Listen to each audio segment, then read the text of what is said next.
Hello, everyone, and welcome. Thank you so much for joining us this evening. My name is Susie Q. Smith, and I am a conference director with The Word, who's part of sponsoring this event tonight. The Word for Diversity is a nonprofit organization fighting for inclusivity in literature, and we are thrilled to be able to host these writers tonight in partnership with our dear friends at Duende District. And representing Duende District is my new coworker and colleague, Michelle Malonzo. Welcome, Michelle. Thank you so much, Susie. I'm so happy to be here, and thank you so much, everyone, for joining us this evening. As Susie said, my name is Michelle Malonzo, and I'm your host, standing in for our dear friend, Angela Maria Spring, founder and owner of Duende District, who sends her apologies that they're unable to attend, but sends their love and thanks to all of you for joining and supporting the store. Just as a reminder, Duende District is a collaborative pop-up and boutique bookstore for and by people of color where all are welcome. Duende specializes in curating the best new adult and children's books in English and Spanish. They serve BIPOC communities across the nation from Washington, D.C. to Albuquerque, New Mexico. Each Duende District pop-up, boutique bookstore, and event series focuses on engaging our Black and Brown communities while also inviting all people to participate in the resulting conversation and experience. So thank you for taking part and joining with us. I'm so excited as we have an incredible evening with 4 amazing authors. We're going to start off with a reading of each, and then we'll move into Q&A. So please feel free to enter any questions that you have for the authors in the comments section. The first author who will be reading this evening is Minda Honey. She's a writer who lives in Louisville, Kentucky. Her debut collection of essays, An Anthology of Assholes, amazing title, by the way, is forthcoming from Little A, summer of 2023. Minda, thank you for joining us. Over to you. Thank you so much, Michelle, for having me, and Susie and Edgar for allowing me to kind of join in and celebrating the launch of your amazing new memoir, High Risk Homosexual. Literally one of the best books that I read last year, and I can't wait for you all to read it. I'm going to be reading an essay that was published by Catapult in their Don't Write Alone column called Writing is Time Travel. I was a chubby child. I wore glasses, I had braces. My mom bought our clothes at Value City and dressed me in her friend's hand-me-down, acid-washed Guess jeans from the 80s because they were designer. My first relaxer in the 7th grade felt like a miracle. I didn't see the point in wearing a bra or deodorant. When I didn't have breasts or body, the girls in my class still took offense. Reading was freedom from being awkward and unliked. I began to write my own realities, a natural progression for a young escape artist. I've always been writing away from myself. In this country, we lie to children. We tell them to be whatever they want when they grow up. Before I knew it was possible, even likely, to grow up and not become what you wanted, I wanted to be a writer. I believed I could be a writer. If the difference between wanting and believing is faith, then the difference between believing and becoming is knowing how. Or so I thought. I didn't know how to become a writer. I didn't know any writers. My mother is a postal worker. My father is a veteran. The expectation was that I would excel at school, get a scholarship for college, and find a good job to support myself. And I did. By the time I was 28, I was living in Denver, Colorado, selling tutorial supplies. I drove a black Dodge Caravan loaded with heavy-duty trash cans and cleaning carts and mop buckets and microfiber cloths and automatic faucets that I wriggled under sinks to install. Building engineers, always men, would look at the bows on my pointy-toed flats, my pastel cardigans, and wonder out loud what one knew about a faucet. No one knew more about those faucets than I did. That year, no one in the entire region outsold me. Wake up, work, go to sleep, do it again. In those days, time never felt more linear. Every moment tugged me towards some drab finality. In the evenings, I'd sit in bed and stare at the wall. I wanted to know how I could be smart enough to understand a better life was possible, but not smart enough to make it happen. No child grows up wanting to be their region's top mop bucket salesperson. I kept trying to write away for myself. I joined writing groups. I attended writing workshops. Other writers held my words in kindness. Offered feedback gave me community. When I learned about MFA programs, I decided to apply. When I saw the tuition, I changed my mind. When I learned about fully funded MFA programs, I changed my mind again and applied and enrolled in one that offered me a full scholarship. I walked away from a hefty bonus, a company car, and a corporate card to live on a tight budget in the desert in a flea-infested house with 3 roommates. I had to catch the bus everywhere for the first year and learned important lessons like not buying a watermelon and laundry detergent during the same grocery trip. This was not what I imagined 30 would look like. In my MFA program, I felt like everyone had been given a reading list that I'd missed. Cheever, Carver, Chandler, the Davids, writers I'd never heard of, and that I wasn't particularly inspired to read beyond what was assigned. I felt embarrassed. I didn't get the things these writers wrote. My peers were not name-checking Hurston, Morrison, or Beatty. Our bookshelves were not the same. I was often dismissed as not serious, commercial, chick lit. I frequently fucked up my tenses. I didn't know shit about syntax, and I couldn't use the damn comma right. I felt like fraud. I felt old. I felt like I was too far behind to catch up. I'd wanted an MFA because I was desperate for a path and for proof I was a writer. But an MFA doesn't make you a writer. The only thing that makes you a writer is the belief that you are a writer. Without that belief, an MFA program is as miserable a place as anywhere else, an irritant for your insecurities mistakenly applied as a balm. It may not seem logical, but it's not possible to become a writer until you've already decided you are a writer. In a profile of Miss Elliot, Rachel Kadafi-Gansa offers up one possibility for how Elliot survived a traumatic childhood to become an icon. Though she does not call it this, Missy Elliott believes in the technology of the self.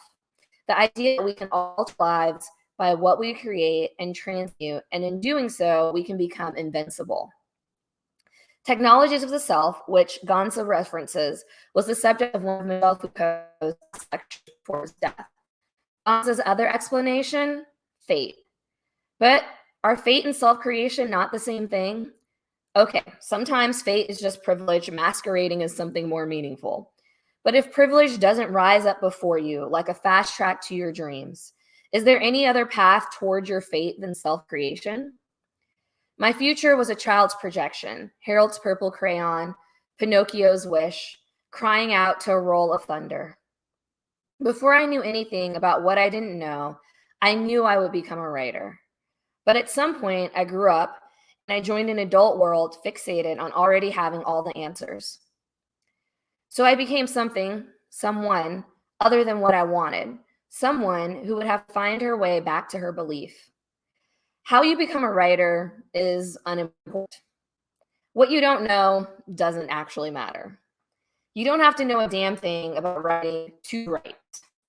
You will learn what you need to know when you need to know it. I was nearly 30 when I published my first essay. Less than 5 years later, I'd published my writing widely, figured out how to support myself with my words, spoken on panels, led workshops, signed with an agent, accepted a rare tenure-track position as the director of a BFA in creative writing program, and landed a book deal. It was fate. It was self-creation. I transmuted. When I quit my sales job, I couldn't imagine any of these things happening. I was not optimistic about my future as a writer while standing at a bus stop in 100-degree weather, trying to hold a watermelon under one arm and my laundry detergent under the other, and the rest of my groceries somewhere in between. Being a writer does not always look like this or like what you expected it to, but how many things in life do? Committing your life to your love of writing isn't any more outlandish than the roles we're expected to commit ourselves to for the love of money, like standing behind a register, smiling at strangers, or piecing together PowerPoint decks, or selling the most mop buckets. There's nothing wrong about remaining faithful to what you love, even when what you love isn't paying the bills. Right away, anyway. When I tell a friend, aka Natassja Schiel, our next speaker, that I'm writing this essay, but I'm worried Just Believe will have me on the internet sounding Paula Anna-ish, she tells me she once attended an AWP panel anchored by Mitchell S. Jackson, and an audience member asked some variation of the question, how do you make it as a writer? He said, above all else, you had to have the audacity to believe you are the one who will make it in this numbers game. That's a kind of survival math, too. It's not just failures. The dreams you believe in can also be self-fulfilling. My thoughts, these thoughts are not new thoughts. These are Foucault thoughts, Mitch Jackson thoughts, Dr. Angela Y. Davis thoughts. Every word I write is time travel, back to that to those designer jeans, bare armpits, that girl I once was, still am. My writing gives the validation she will need to believe in me, for me, during those years between now and when I won't know how. Keep writing your own realities. They're already real somewhere in the future. Thank you. Thank you so much, Minda. That was beautiful. I absolutely loved it. Next up, we have Natalie Lima, a Cuban Puerto Rican writer raised in Las Vegas, Nevada, and Hialeah, Florida.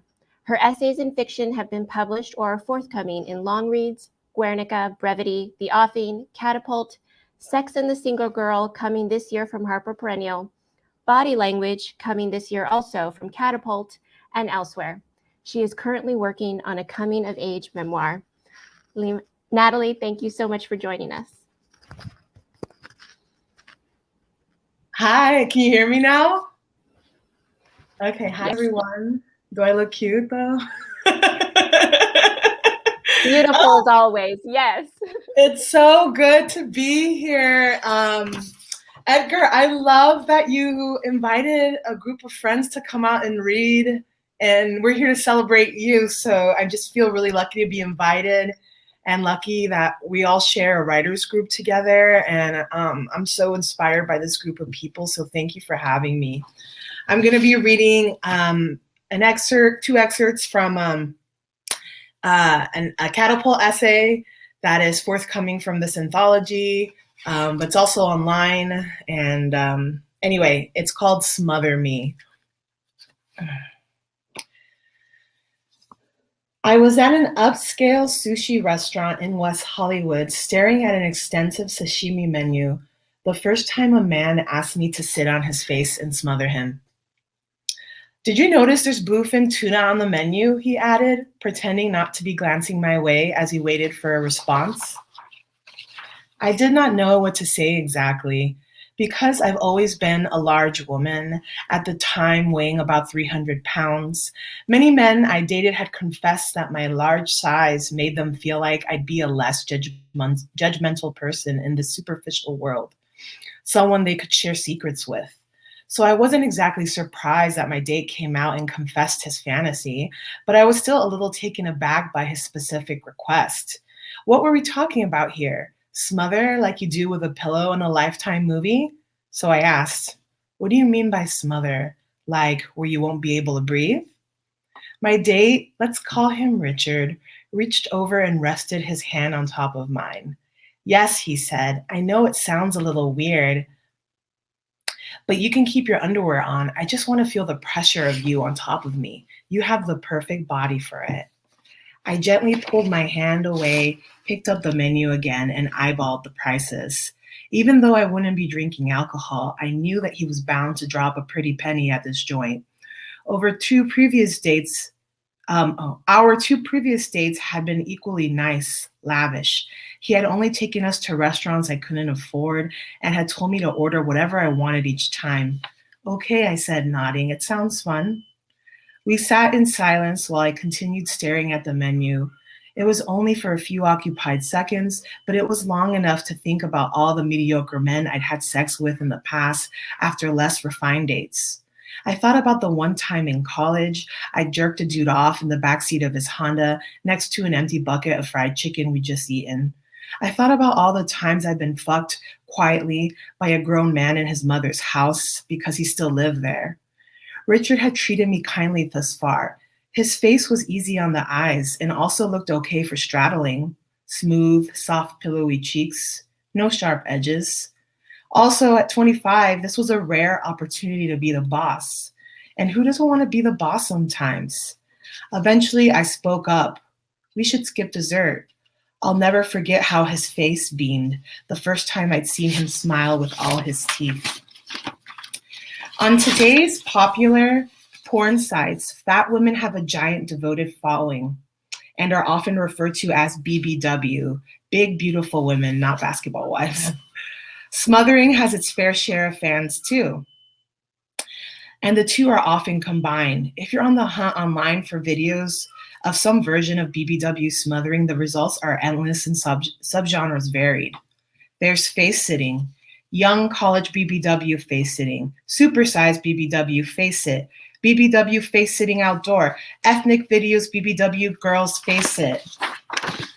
Then there's smothering, where you cover your partner's mouth or face with a part of your body, typically your ass or genitals.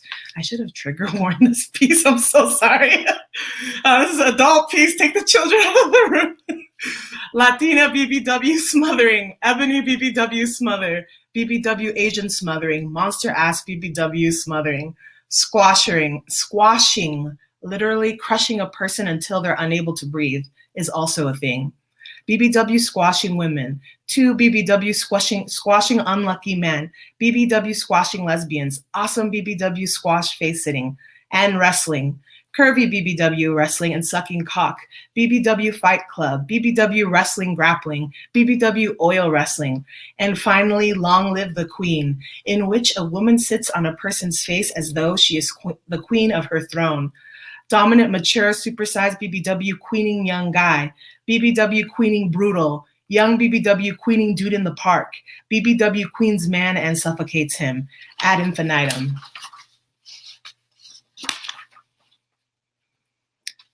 The morning after the sushi date with Richard, my thighs were a little achy. I'd happily done exactly what we discussed at the restaurant with my dress and panties still on. I had straddled his face and smothered him with my ass and thighs. For a few seconds at a time, I asphyxiated him, then lifted myself back up when I felt inspired to do so, being mindful of not actually killing him. It was easy and I liked having control, but the whole time all I could think was, I can't believe this turns him on. And this is actually kind of boring. I'd rather be eating a sandwich right now. I sent him home that night, panting and smiling. I'll stop there. Thank you.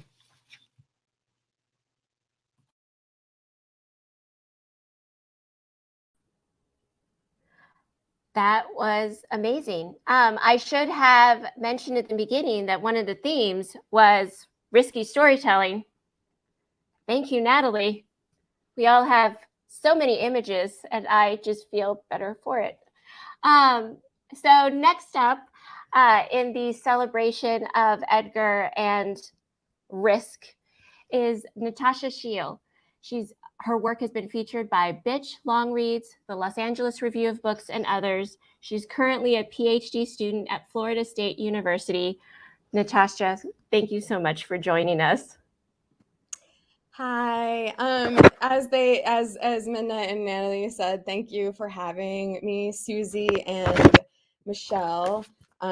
Stoked to be here, especially so excited that Edgar asked me to be a part of this because we were at our MFA together, and I've had the pleasure of getting to watch Edgar grow and change, and have always been inspired by Edgar's work. So it is a true honor to be here tonight. My piece is an excerpt from a longer piece. You don't need to know very much, except that right before this scene, I'm with my younger sister, who confesses to me that when she was 13, she started shooting heroin after her. Also, I should give you a trigger warning. Natalie already did this. Anyway, trigger warning, lots of trigger warnings. We've got sexuality, violence, I don't know, stripping. I don't know if that needs a trigger warning. Drug use, that was where we were headed. Anyway, 13 when she started shooting heroin after, another trigger warning. 2 of her friends went missing. So all the trigger warnings. That's all you need to know. I needle my 8-inch stiletto heels through the pink G-string I kicked off minutes earlier to Prince's Darling Nikki. On the single chair where I usually hover nude over men, I sit and count the money I made. Only $9. It's not a money-making night. I can't shake what my sister told me earlier. I'm sad, and nobody wants to give money to a sad stripper. After wriggling back into my skin-tight pink mini dress, I force a smile and strut back into the club. I'm here to make money, so I need to find a way to become genuinely cheerful. But my motivation deflates after only a few steps. I'll just go to the bar, watch the girl on stage, and find my bearings. Nelly Furtado's Maneater is playing, and only one girl dances to that song, Maya. Maya swings upside down, topless on the monkey bars that line the top of the stage. Her breasts, not even A cups, are perfect. I admire her dark amber nipples as she sways in the air. Her wavy black hair is like a lion's mane. Sparkling red lip gloss frames her smile. When I was on stage, there were only 2 men. A few others had come up and given me pity tips, but Maya appears carefree. I need to be like that. I've had a crush on Maya for 2 years. The times Maya and I take shots, we lean into one another, our cool skin touching. She always smells like peaches and wears shimmering, revealing outfits with glittery jewelry. Bling it and they will come is her stripper motto. Many nights, while it's slow, common in 2010, deep into the recession, we sit together at the bar. We both love dancing at first, but are ready to move on with no other jobs to move on to. If you could do anything, I ask her, what would you do? I wanted to be a vet when I was growing up, but it feels so far out of my reach. She looks down at the bar instead of at me. You still can. I'm taking community college classes. My sister too, I say. I'll help you. She grins, the corners of her eyes crinkling, and grabs my arm, leans in to kiss my cheek, then presses her face to mine, staying there for several seconds before moving away. I learned that we both have orange cats with male names but are girls, hers Bobby, mine Raja, that she loves David Bowie and Prince. Like me, she's first generation American. However, she's proud to be a Mexican American. That is not like me. I am not proud of my Russian and German lineage. I adore Maya so much that despite how badly I need money, I hope for these nights huddled up with her at the bar. My feelings for her intimidate me, and even though we sometimes make out after hours, I can't bring myself to do more. I'm still mesmerized by Maya on stage when a man with a deep voice asks me, "Do you want a shot?" The customer is in his early 30s, young, unlikely to spend real money. Occasionally, younger men come into the clubs in Portland to hit on the strippers, as if the dancers are not trying to make a living, but trying to find someone to date. We loathe these customers. Sure, I say and smirk. Let's do a shot. Do you like that whipped cream vodka stuff, he asks. I don't, but it's Maya's favorite, and that alone makes it appealing. The customer hands me my shot. This will do it, I think. This will drown out my sister. We clink glasses before downing the syrupy sweet liquor in one swallow. My stomach warms and I become lightheaded, the rush of the first drink on an empty stomach. My shoulders relax, my chest loosens. You don't seem like the other girls that work here. You're better than this, he says. I roll my eyes. The girls I work with are my friends. Yeah, but I place my pointer finger to his lips. Shh, I say. At closing, I have little more than $100. In the beginning of my stripper career, almost 4 years earlier, a friend told me, as long as you make a bill, then and still, $100 a night doesn't seem good enough for this job. After the bouncer yells for everyone to get the fuck out, the dancers shuffle into the dressing room. We kick off our heels, standing flat-footed as we disrobe. Maya isn't even 5 feet tall, and once we're both naked, she embraces me, our hot and sweaty bodies stuck together. I love it, the feeling of being glued to her for even a moment. I breathe her in, peaches and tangy body odor. You're so sexy, she says and laughs. Me? No, you are. It's the first time all night I've been happy. She gives me a peck on the lips, and then we dress quickly in jeans and t-shirts. Maya and I walk out to the parking lot with the bouncer at our side. October is usually wet and cold in the Northwest, but this year it's still dry and warm, so it feels like a summer night. My attention is on Maya, so I don't notice that the customer I spent the night taking shots with is waiting for me outside. He intercepts us and tries to convince me to go with him right then because we have a real connection. The bouncer steps between us and tells him to go, but he doesn't. I start crying. It's the third time in 3 consecutive shifts that a customer has waited outside for me. Why does this keep happening? I ask Maya. It happens to all of us, she says, shrugging, but you're too upset. She takes my hand and interlaces her fingers with mine. You shouldn't be alone. She guides me to her beat-up Honda Accord, opens her passenger car door, and shuts me inside as the customer yells over the bouncer's shoulder, I wasn't trying to make you upset. I just like you for real. I cry harder. The idea that he thinks he knows the real me is too much to bear. He doesn't know the real me. No one here does. Ignore him, Maya says as we speed off in her car. At her place, Maya guides me to her bathroom. She kneels down, turns on the bathtub faucet, and lets the stream of water run over her fingers. I'm going to give you a bath, she says. She runs her fingertips across the side of my face, then tugs at my clothes, removing each item carefully, then motions for me to get into the tub. As I settle in the warm water, she pours rose-scented bath gel on her magenta loofah and massages it until it's foamy. I get the feeling that wasn't really about the customer. What's going on, she asks as she rubs the loofah over my back in soft, circular motions. I take a steamy floral breath. I want to lie. It seems like too much to tell Maya the truth, but the truth is too close to the surface. 8 years ago, 2 of my sister's friends went missing, I say. This is something I never intend to tell her or anyone that doesn't already know. I pretend it hasn't happened. I pretend it hasn't had any effect on me. I need to be the stronger older sister because so many people, including our mother, know the disappearance of the girls about themselves. My sister needs me to let her have space to grieve. But what happened has been so painful for me that the truth is, I can't face it. I can't even imagine, Maya says, shaking her head. She drops the loofah, then cups water into her hands, releasing it over my shoulders. The water cascades down my back. Right after the second girl went missing, my sister, I stop, unsure if I should go on. Maya looks into my eyes. You can tell me. Why are you being so nice, I ask. It feels like I might infect her with my pain. I never want anyone to see me like this. Oh, Natassja, she says, as if that's enough of an explanation. She touches my face and pulls me in for a kiss. Let's go to bed and cuddle.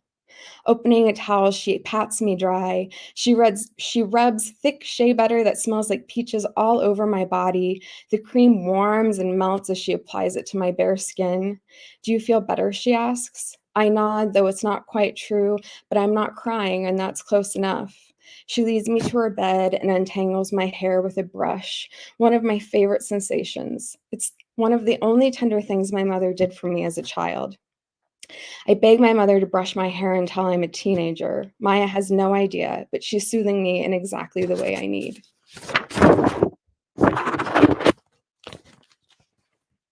Thank you. Thank you so much. Thank you so much, Natassja. Oh my goodness, what an incredible, I get goosebumps from all of y'all. Last but not least, Edgar Gomez, whose book, High Risk Homosexual, we are celebrating this evening. Before I fully introduce Edgar, I just want to say, High Risk Homosexual was chosen as one of our indies introduced, which for the American Booksellers Association, booksellers across the country come together on a committee. We read authors' new books, debut books, and decide, we create a list of 10 of ones that are super important for the season. And a couple chapters in, I knew that this book needed to be one of the top 10. It was so important. As an Asian Mexican American, this book just was everything to me.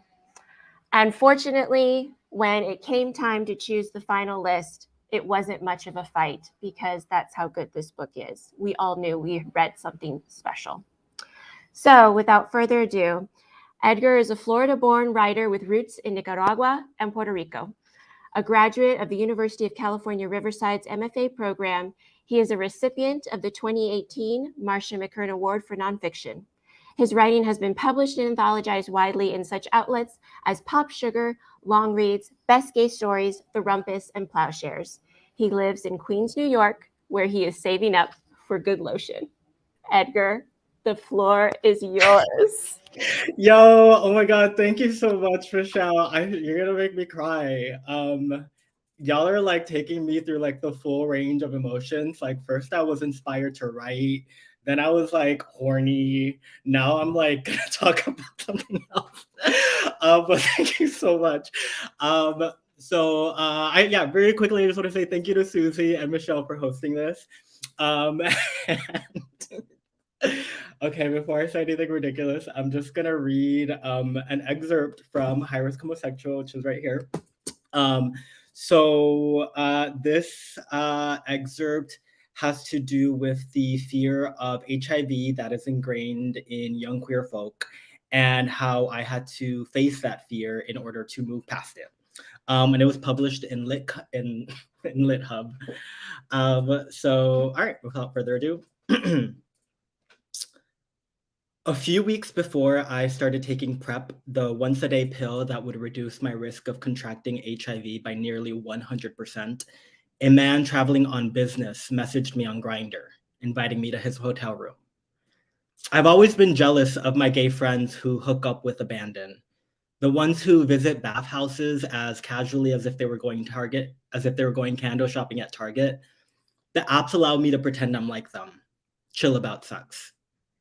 Reading the man's message, I tried to picture myself showing up to his room. The door would be unlocked, he told me. He'd be waiting inside, face down, ass up on the mattress. I could do whatever I wanted. I began to type out a response, but then this same anxiety crept in that always did, instantly shattering my desire.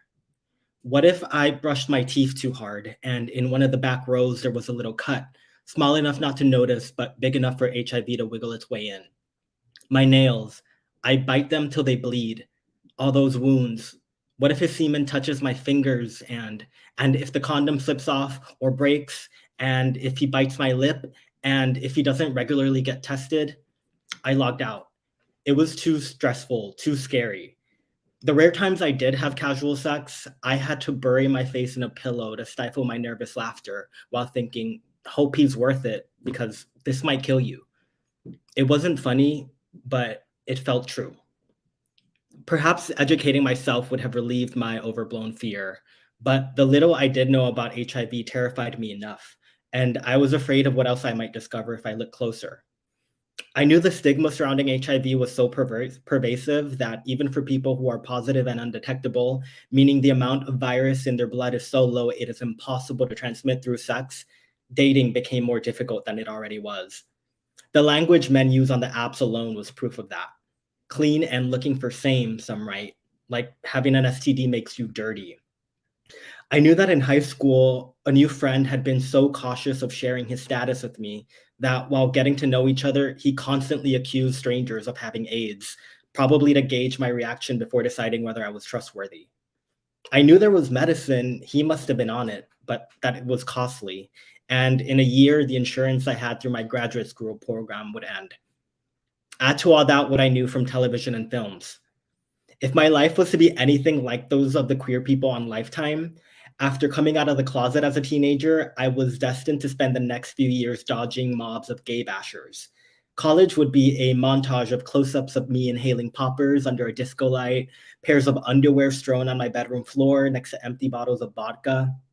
These would be the fun years, artfully selected to seduce viewers into thinking the gay lifestyle was worth it. But then, some distant morning at the wise gay age of 27, I would wake up with a sharp pain in my thigh, trace it with my fingertips to a purple lesion. A few months later, a nurse would be spoon-feeding me applesauce at a hospice. Flash forward to my funeral, my mother draped over my casket, one or two friends in the back of the church. The ending credits would roll over the image of them weeping, the survivors, left behind to warn the next generation. That last part, at least, isn't fiction, because the gay people who lived through the early days of the crisis did warn me.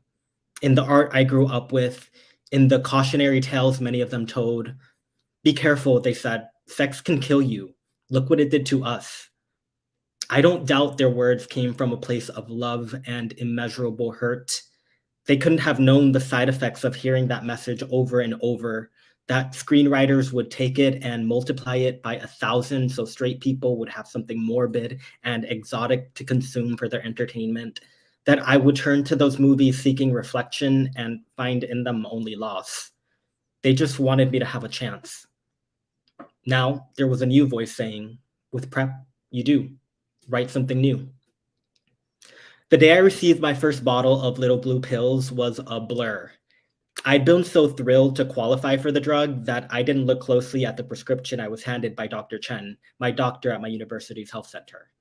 She told me it would take 2 weeks for the antiviral in PrEP to reach a high enough level in my body to fight HIV, another 2 before the side effects like nausea and nightmares would go away.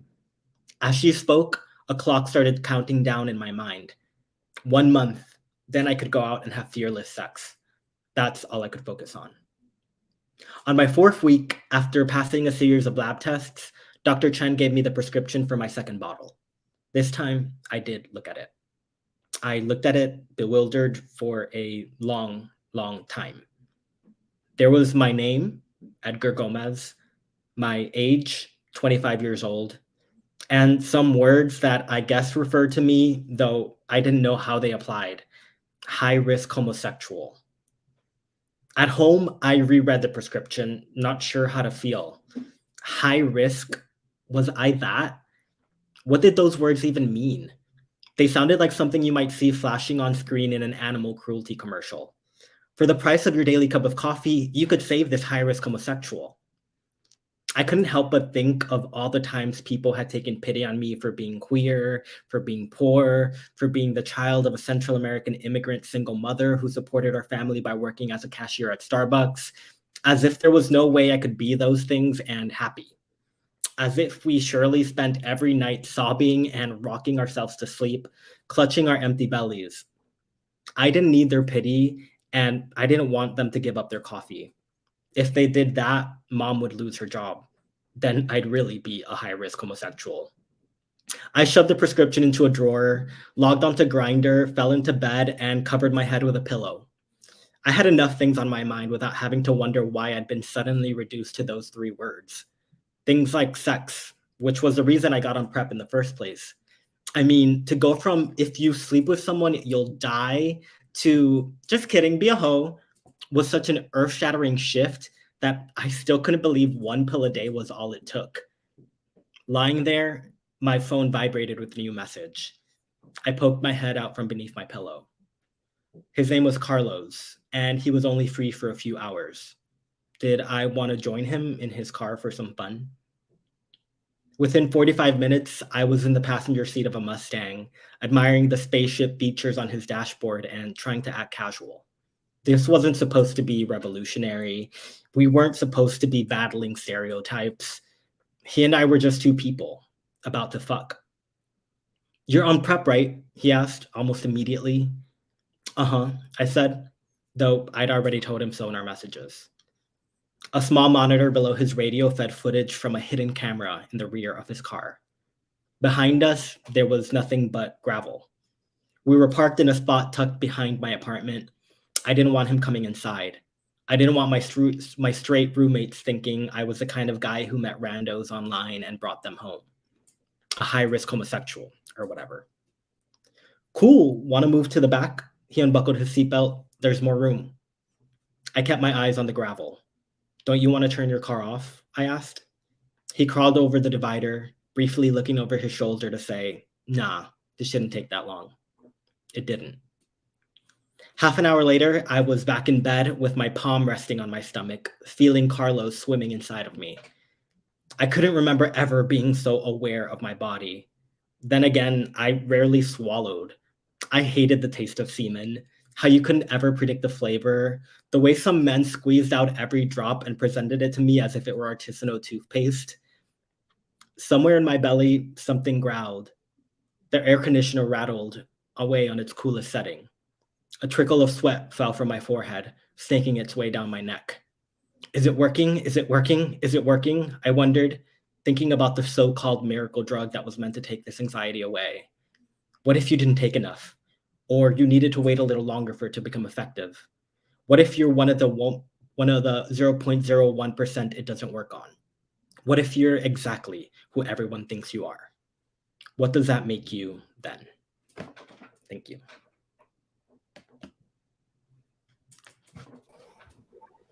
Oh my goodness. Thank you so much, Edgar. That was amazing.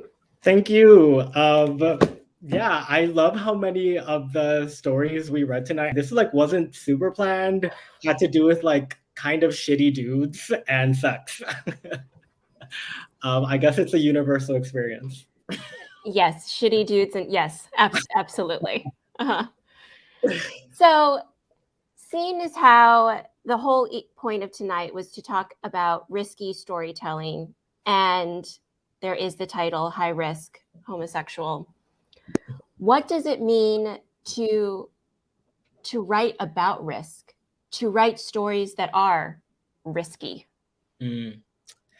I mean, I think I say it in that chapter that I was reading from later on, which is that anything worth doing it is a little bit risky. If it's not risky, then like, what's the point? Like, yeah. And what does it mean to do that? It means asking yourself honestly, like, what are your biggest fears?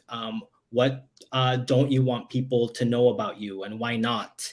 And what are some times that you've been flawed, but you can use your experience as a flawed person to reach other maybe flawed people who are on their own journeys? Yeah. And how was it for you to answer those questions for yourself while writing this? Because you are very honest, extremely exposed.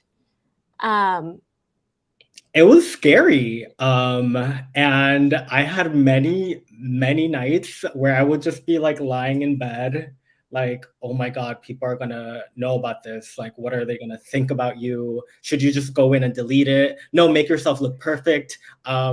Like everybody's gonna hate you. But then I was like, something that helped me, I guess, is whenever I felt like that fear, like, oh my God, people are gonna hate you, was to be like, okay, why do you think that they're gonna be upset? How can you sort of like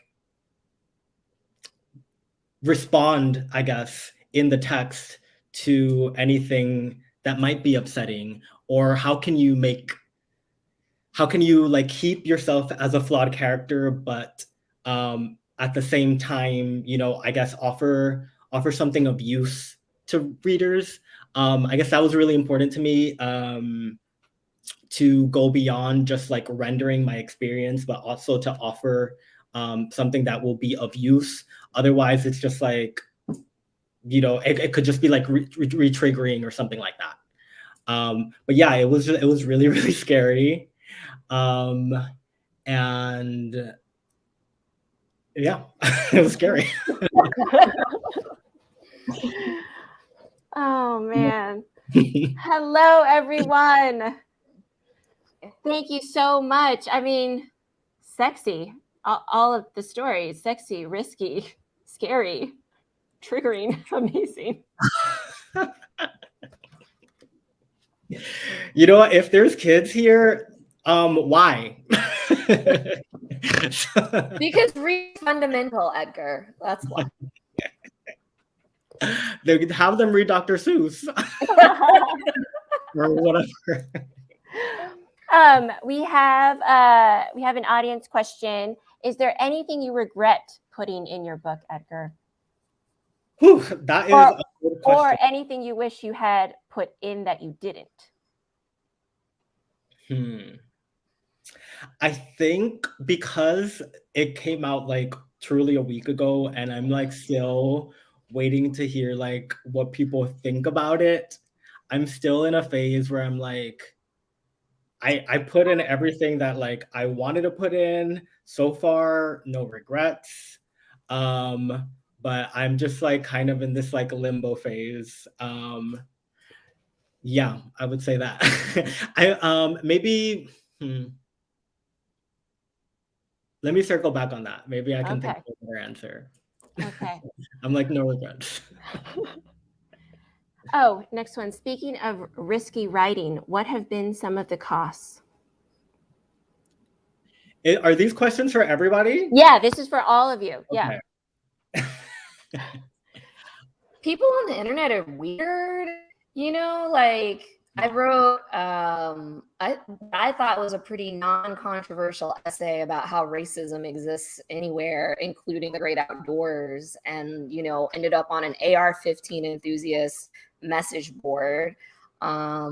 Men like to send you lengthy emails, which can get a little bizarre. And I think also sometimes on the internet forever, but also you never really know like what's gonna like stick around and pop up, and you know, some random date or employer or somebody's gonna be like, yeah, so I read that essay about how, you know, you were sexually assaulted. Great writing. Like you just never know when those things are gonna surface. Yeah, it's weird. Being like, I guess, I mean, we all write memoir here, and so it's weird because I feel like when I'm writing stories, I'm like going back to the memories that I'm writing about, and I'm just like standing sort of like off to the side, like watching everything. And then by publishing the story, it's like I'm inviting people to like stand next to me and watch. And what is weird is that like it's kind of like an open invitation when it's like a book is out or it's like an article online, and so you never know who's going to be like who you basically just invited into your house, right? Who like didn't take their shoes off or whatever. And so yeah, it's just like, I guess reading the comments is always super scary. Um, I remember, I think I just posted something. Oh no, it was like an interview I did for Entertainment Weekly, and for some reason, I didn't even know that they had comments on their website. And I saw that there was like 15 comments, and I was like, oh, I wonder what this is. And I clicked on it, and everybody was like, oh, this sounds like a fudge packer like manifesto. I was like, who even uses these words anymore? It's like so corny. I like really wasn't like traumatized or anything. I was like, this is so weird. Yeah. I can chime in on something that hasn't been said, which is that, as I mentioned, and in the part I read, it wasn't all that present, but I write a lot about my sister, my relationship with my sister, and she's a recovering drug addict. And so that's like an ongoing worry I have. Like, I don't want her to be stigmatized or her to suffer because of my writing. So I'm constantly talking to her about it and sharing it with her, because I don't want her to suffer consequences because I've shared our stories. And you know, it's the same, you know, it becomes strange because it is one thing to invite someone into your house, as Edgar was saying, which is weird on its own, but to invite someone into someone that's close to you's house is also like another risk factor. Oh man, that's so true. Next question. Does this kind of writing make you feel cathartic? For any of you? I guess I'd have to think about what the word like cathartic means, you know. I will say that there is something very, very special about spending I mean, I've been writing this for like 7 years off and on. And so, and a lot of what I write about are like some of the memories that like haunt me the most, that like I'm still trying to figure out and not just explain to other people, but explain to myself, like, why did this happen? Why did this person act this way? What were their motivations? And then I also think about the fact that most people who are like moving about, like, it's very like main character. Most people who are like moving about their lives think that they are like the good person, the hero, right? And so sitting down with some, I guess, some messed up memories that feature other people who, for me, weren't being like the hero in that moment, and asking myself, why do they think that what they did was good, was weirdly like healing in a way. because I was able to at least speculate as to their motivations and come to the conclusion that not all the time, but often they were working out of a place of love and thinking that they were like protecting me or helping me in some way.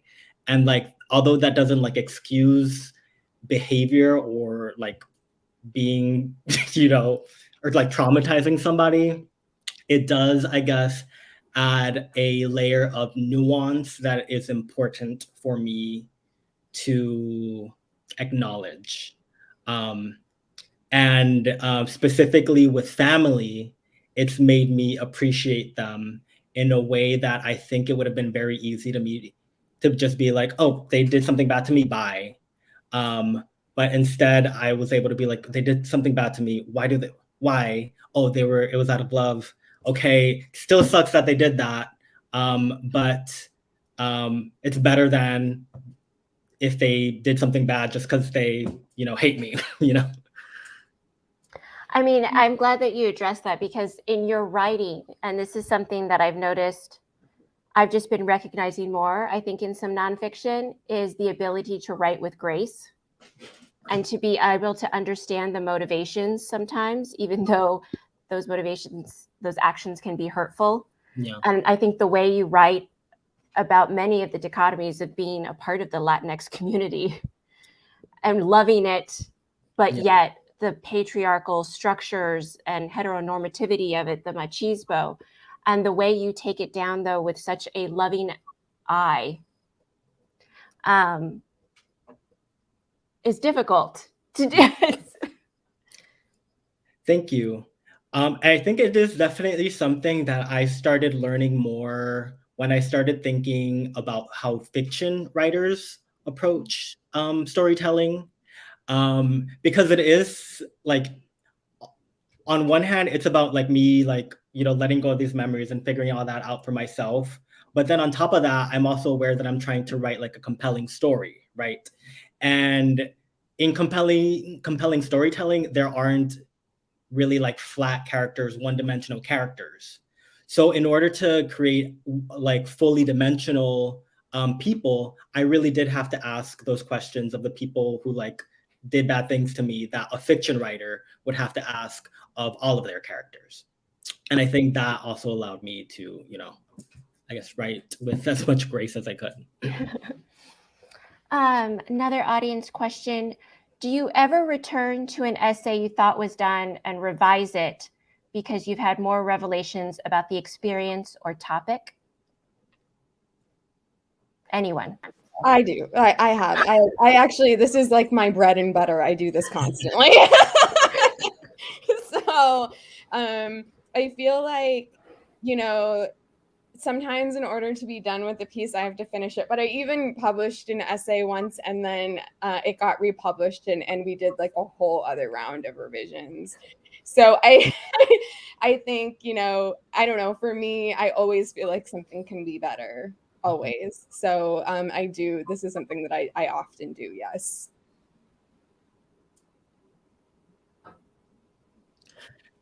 I do too. Wait, Natalie, you go.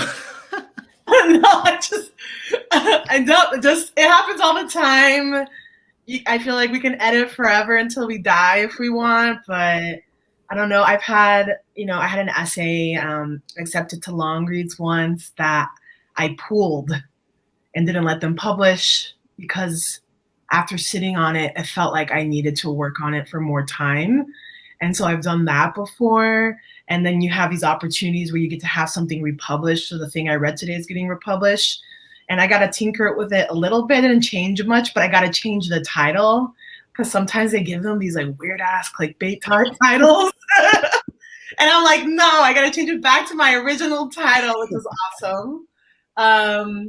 Yeah, and of course, we're always learning and growing and we change our point of view. And sometimes I'm like, oh God, I was more immature back then, so I could keep changing things forever. But I'm kind of glad that when things get published, they kind of stand as a testament to my mental states at that moment, And I'll know whether I've had some growth when I read it and I go, Yeah. So. But it's scary once it's published because it's like people are gonna think that that version of you is you, you know, and you're like, no, I'm different now. I grew, I swear. Yeah. That was like 20-something-year-old me. Now I'm, you know, more mature. It's scary. Yeah, and people, when you write nonfiction, they think that you're the character in the piece, when the truth is that you've changed since you wrote whatever it is that you wrote and published. Like, no one is ever, you're always at some distance once you're to the point of publication. Yeah. That's why, like, even though I know her, and then like I read this super, you know, honest, revealing memoir of his life story, like I could never just read this memoir and then actually like it because it's so vulnerable and so honest, it feels like, oh wow, like I know this person.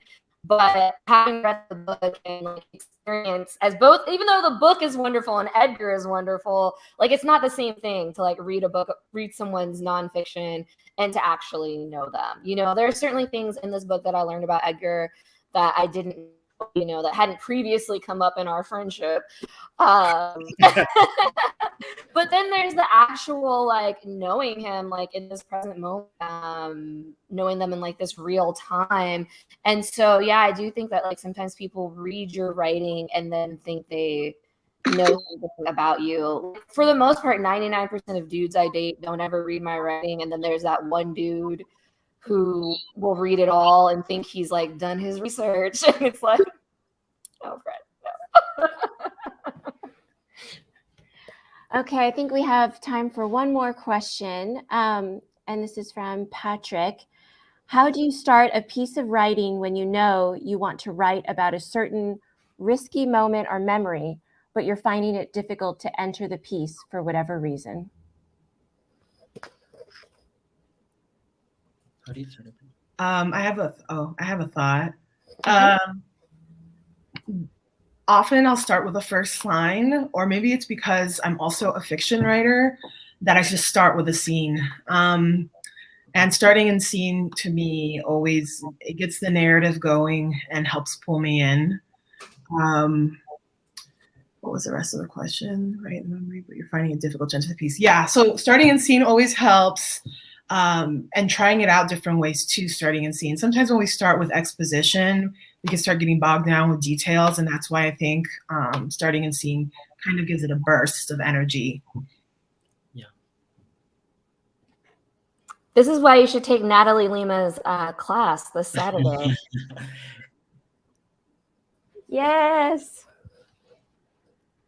I would say just okay, I have a kind of controversial piece of advice, which is if you're worried about writing something risky, just, and I swear there's more, lie. Just write the scene and lie.